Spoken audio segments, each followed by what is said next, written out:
ना इसके गियर लगते हैं और ना ही इसके गियर निकलते हैं। अक्सर औक़ात ऐसे होता है कि चलती हुई बाइक के गियर फंस जाते हैं, ना निकलते हैं और ना लगते हैं। तो ऐसी ही बाइक आज एक मेरे पास आई है, जिसका गियर ना निकल रहा है और ना लग रहा है। तो आएँ दोस्तों, इसको हम अभी चेक करते हैं कि इस बाइक के अंदर क्या फ़ॉल्ट है।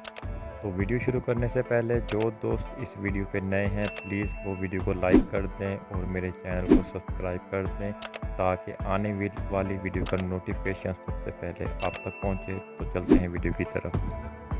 तो दोस्तों, सबसे पहले आपने बाइक का साइलेंसर जो है वो खोल लेना है। आगे वाले नेट 10 नंबर के हैं और पीछे वाला नेट 17 नंबर का है। आपने साइलेंसर को खोलने के बाद इसकी जो फुटपेरी है ये वाली, ये आपने खोल लेनी है। इसके 4 नेट हैं नीचे वाली साइड पे और 12 नंबर की रॉड के साथ या 12 नंबर के रिंग पाने के साथ आप खोल सकते हैं। दोनों चीज़ें खोलने के बाद जो है, अब हम इसको देखते हैं कि इसके अंदर क्या मसला है जिसकी वजह से इसके गियर जो है वो काम नहीं कर रहे। उसके बाद दोस्तों, आपने किक का नेट जो है खोल लेना है और किक को बाहर निकाल लेना है। उसके बाद आपने इसकी जो क्लच वायर है वो निकाल लेनी है, अगर आप निकालना चाहें तो। उसके बाद आपने 8 नंबर की रॉड के साथ इसके क्लच कवर के जो 7 नेट हैं वो आपने खोल लेने हैं। क्लच कवर के नेट खोलते टाइम आप नीचे जो है तगारी वगैरह रख लें, ताकि वो ऑयल जो है नीचे नहीं गिरे। उसके बाद आपने क्लच कवर को बाहर निकाल लेना है। क्लच कवर को बाहर निकालने के बाद हम देख रहे हैं कि इसके अंदर कुछ भी नज़र नहीं आ रहा कि शाफ्ट के अंदर क्या फ़ॉल्ट है। तो आए अब इसका हम जो है क्लच बॉक्स जो है वो खोल के चेक करते हैं कि पीछे वाली साइड में शाफ्ट के साथ क्या मसला है। आपने क्लच बॉक्स का जो बेरिंग है वो निकाल लेना है और इसके ये जो 4 मुँह वाले स्क्रू हैं ये आपने खोल लेने हैं।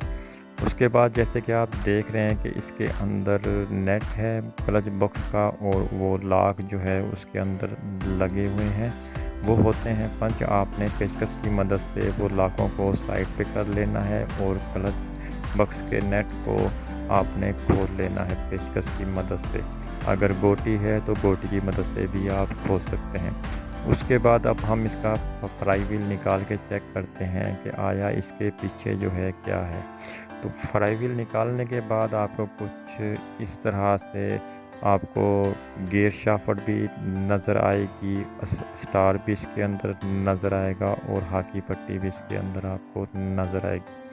तो देख रहे हैं कि दोस्तों, इसके अंदर जो हाकी पट्टी है वो इसकी टूटी हुई है। आधा पीस जो है नीचे इधर पड़ा हुआ है और आधा जो है इसके अंदर फिट है। तो दोस्तों, जैसे कि आप देख रहे हैं कि इसकी हाकी पट्टी जो है वो टूटी हुई है, 2 पीस के अंदर है, ये देखें।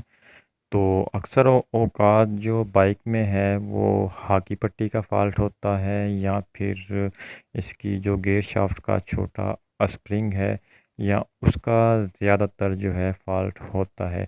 और ये हाकी पट्टी टूटने का जो मेन वजह है वो ये होती है कि क्लच जब लूज़ होता है तो बाइक के गियर निकालते टाइम जो है गियर फंस जाते हैं, तो उसकी वजह से ये नुकसान जो है होता है। अक्सर औक़ात ये वाला जो शाफ्ट का स्प्रिंग है, जो शाफ्ट को नीचे से उठा के रखता है, अक्सर औक़ात इस स्प्रिंग का जो है वो फ़ॉल्ट होता है, ज़्यादातर जो है यही टूटता है।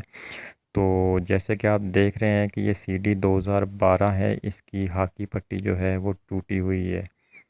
तो दोस्तों, अगर आपकी बाइक का क्लच अगर लूज़ हो, गियर न्यूट्रल करते टाइम सख्त हों, तो आप क्लच को जो है बर वक्त टाइट करें, ताकि नुकसान से जो है बचा जा सके। नहीं तो जो अगर गियर सख्त होंगे तो ये हाकी पट्टी भी टूट सकती है और गियर शाफ्ट का स्प्रिंग भी टूट सकता है।